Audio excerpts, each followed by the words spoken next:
மதுரை மாவட்டம் திருமங்கலம் அருகே சொத்து பிரச்சினை தொடர்பாக எழுந்த மோதலில் உறவினரை துப்பாக்கியால் சுட்ட முன்னாள் ராணுவ வீரர் கைது செய்யப்பட்டார். பாறைக்குளம் கிராமத்தைச் சேர்ந்த ஓய்வு பெற்ற எல்லை பாதுகாப்பு படை வீரர் மாரிசாமிக்கும் அவரது பெரியப்பா மகன் மணிகண்டனுக்கும் ஏற்கனவே சொத்து பிரச்சினை இருந்து வந்துள்ளது. இந்நிலையில் இன்று காலை மீண்டும் தகராறு எழுந்த நிலையில் ஆத்திரமடைந்த மாரிசாமி துப்பாக்கியை எடுத்து வந்து கண்மூடித்தனமாக வானத்தை நோக்கி சராமாரியாக சுட்டார்.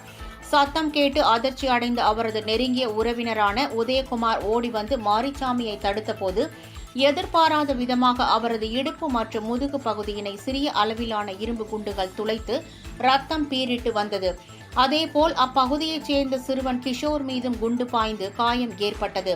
இதனை அடுத்து இருவரும் முதலில் திருமங்கலம் அரசு மருத்துவமனைக்கு கொண்டு செல்லப்பட்டு பின்னர் மேல் சிகிச்சைக்காக மதுரை ராஜாஜி அரசு மருத்துவமனைக்கு அனுப்பி வைக்கப்பட்டனர்.